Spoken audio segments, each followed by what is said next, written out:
When we look at many notorious criminals whose pictures we encounter in the news, newspapers, or on the internet, we might think they look like ordinary people. Probably none of us would believe they have such a deviant mind just by looking at their appearance.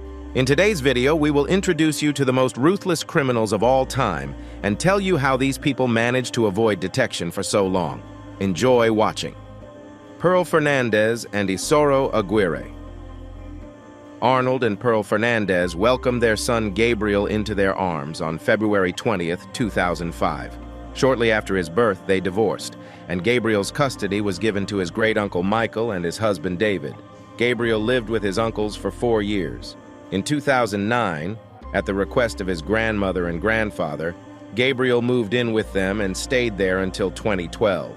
In 2012, custody was granted to Pearl Fernandez despite concerns expressed by the family about the child's welfare.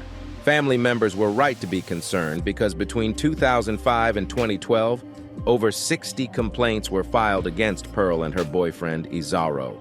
These complaints led to 8 investigations by both Los Angeles Child Protective Services and the Department of Children and Family Services. However, both agencies claimed that these complaints were unfounded.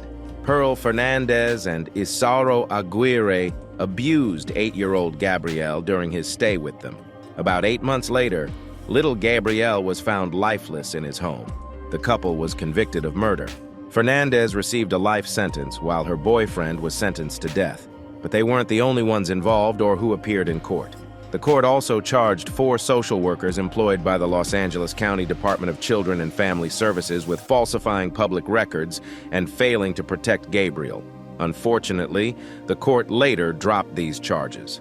In 2020, a 6-part crime documentary titled The Trials of Gabriel Fernandez was released on Netflix, depicting the horror Gabriel endured in the home of his mother and her boyfriend. Pedro Lopez. Pedro Lopez, known as the Monster of the Andes, for reasons you'll soon understand, is a convicted Colombian criminal. Experts believe he embarked on his life of crime due to a traumatic childhood. Lopez's first arrest occurred in 1969 for car theft, and the court sentenced him to 7 years in prison. In prison, he was subjected to multiple sexual assaults and killed 3 inmates in revenge. After Lopez was released from prison, he moved to Peru and began killing approximately 3 people each week. Most of his victims were girls between the ages of 9 and 12. When asked why he did this, he said that he lost his innocence at the age of 8, so he decided to do the same to others whenever possible. Lopez was arrested again shortly after and confessed to committing over 300 crimes. The police were astonished by this number and initially did not believe he was telling the truth. After a while, a flood disaster revealed that he was telling the truth when it began to unearth Lopez's victims from where they were buried. Thereupon, the court sentenced him to 16 years in prison, the highest sentence in Ecuador.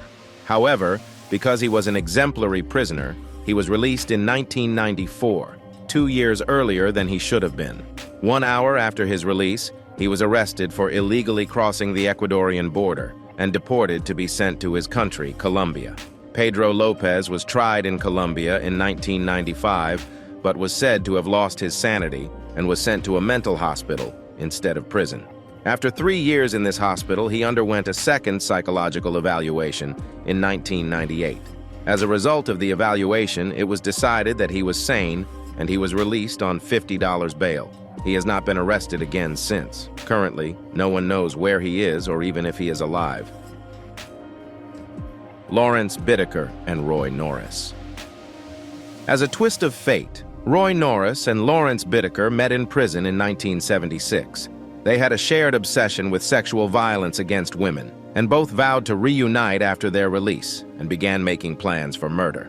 Bittaker was released in November 1978, and Norris in January 1979. Norris received a letter from Bittaker as promised, and the two reunited to carry out their deviant prison plans. Between June and October 1979, they kidnapped and brutally murdered 5 teenage girls in Southern California. In November 1979, another criminal named Joseph Jackson re-encountered Norris, whom he had previously met at the California men's prison. Norris told Jackson about the crimes he and Bittaker had committed in previous months. And after hearing this confession, Jackson consulted a lawyer.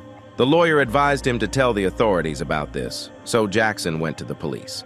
A search of Norris's house turned up several tapes relating to their crimes, which was enough to prove the charges.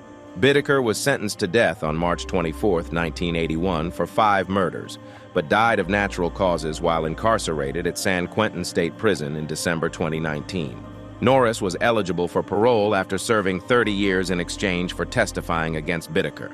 However, like Bittaker, Roy Norris also died of natural causes at the medical center of the prison, where he was held in February 2020. Richard Ramirez. Richard Ramirez, known as the Night Stalker, was a criminal who caused so much panic that it led to an increase in gun sales. He committed his first known crime in June 1984. He sexually assaulted a 79-year-old woman and ended his act with murder. He waited about 8 months for a new attack. His crimes mostly consisted of home invasions in and around Los Angeles. Ramirez, who physically and sexually assaulted his victims, was known for leaving symbols of Satanism at the crime scene. Police found a fingerprint that allowed them to identify Ramirez, and on August 30th, 1985, 6 days after his last known crime, his name and picture were released to the public. The next day, a citizen who saw him in East Los Angeles immediately notified the police, and a chase ensued. Ramirez tried to steal a car but was surrounded by a crowd until the police arrived. Ramirez, who described himself as a Satanist, made various references to Satan during his legal proceedings and even drew a pentagram on his palm. During the trial and while in prison, Ramirez had many deviant fans who wrote to him and visited him. He eventually married one of them, a freelance magazine editor named Doreen. Doreen wrote Ramirez approximately 75 letters during his time in prison and received a marriage proposal in 1988. They were married in 1996 at San Quentin State Prison in California. Ramirez's trial took place in early 1989, and he was found guilty of the deaths of 13 people.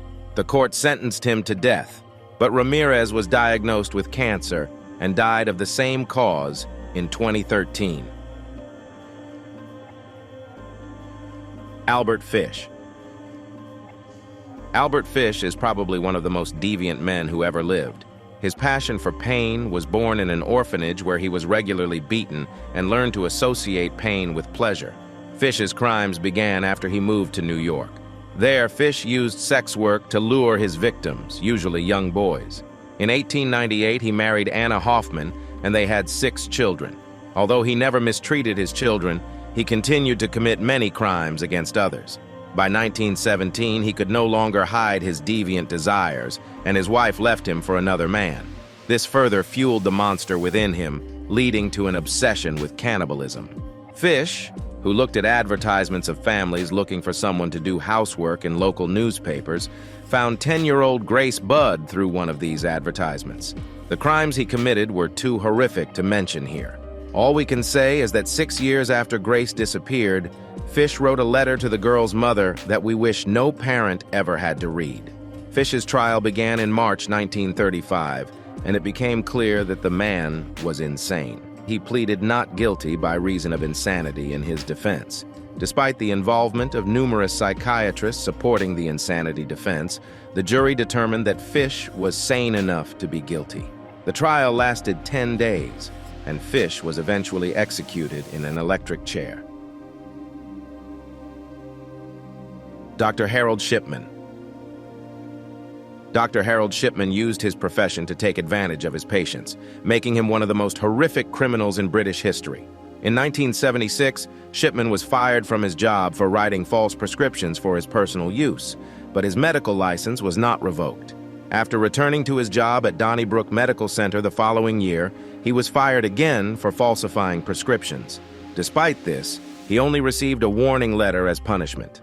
Shipman used lethal doses of morphine to render his patients vulnerable. In 1998, a neighboring medical center determined that Shipman's patient mortality rate was almost 10 times higher than their own. They reported their concerns to the local coroner and called the Greater Manchester Police. Police were unable to find any evidence as Shipman covered his tracks by adding false illnesses to his victims' records. He was finally caught forging the will of one of his victims. 81-year-old Kathleen Grundy. The victim's daughter reported the situation to the authorities, who examined the computer in Shipman's office and found that he had made false entries in his victim's death certificates. Shipman never gave up denying his crimes. When the police tried to interrogate him, he would close his eyes, yawn, and refuse to look at any evidence. Although he could only be convicted of 15 murders, the number of victims is estimated to be around 250. The court sentenced him to life in prison at Wakefield Prison.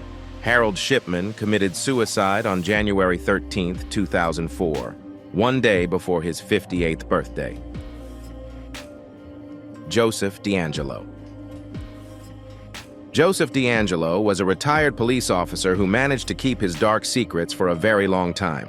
His crimes began in 1974, about a year after he joined the police force.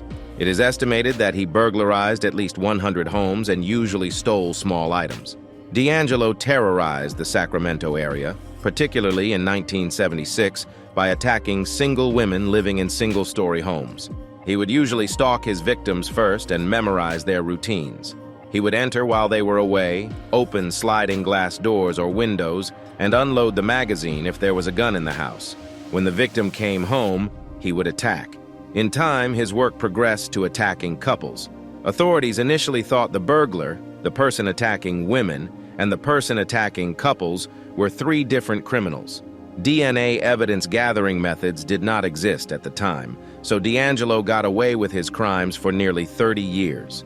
The name Joseph DeAngelo was only heard in April 2001 thanks to one of the DNA results.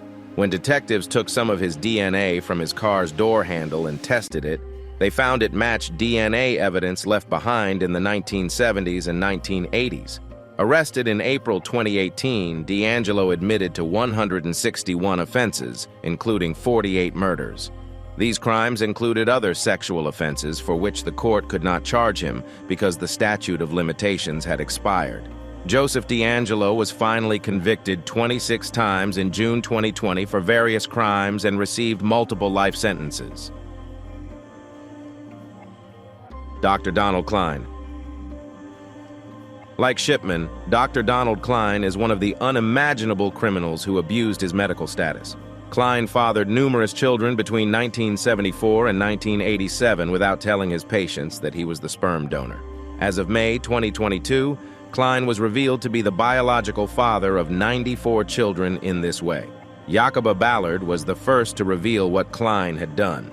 Ballard took a DNA test in 2014 and was shocked to discover that her biological father was Dr. Donald Klein, a renowned fertility specialist who treated her mother in 1979. Ballard initially found 7 DNA matches and realized something was wrong. For 8 years, she tracked down her other biological siblings. They also took DNA tests to determine if the medical professional was their father. The siblings then got together and filed a complaint against Klein with the Indiana Attorney General's office. This led to a criminal investigation, but there was no specific crime or evidence the court could charge Klein with. In 2018, he was convicted of only 2 counts: obstruction of investigations and lying about using his sample. He was fined $500 and lost his medical license. However, since he had already retired in 2009, not much changed in his life. Klein never served any jail time and is currently living in his 80s. Fritz Harman. Fritz Harman, also known as the Vampire of Hanover, was a famous black market butcher known among the locals for his friendliness and irresistibly affordable meat. Of course, there was a reason why his products were so affordable.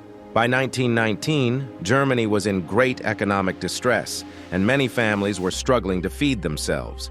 Due to the difficulties brought about by the post-war period, there were thousands of children who ran away from home. This meant easier targets for Harman. The Vampire of Hanover is believed to have had over 50 victims. Although it was certain that he made a living by selling the clothes and meat of his victims, sufficient evidence to prove this was never found. Harman hid from the public eye for 6 years, using his position as a police informant, and was finally caught when police found a series of clues pointing to him by a riverbank. Detectives from Berlin launched an investigation.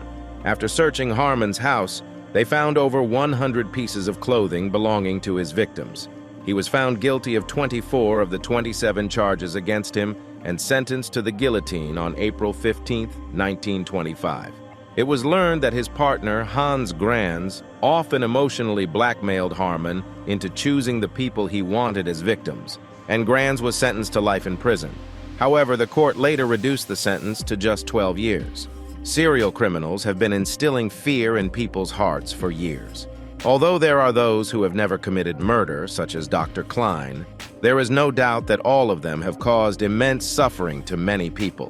What do you think about these ruthless criminals? Do you think the punishments they received were fair? You can share your thoughts with us in the comments. Thanks for your time. See you in the next videos. Goodbye.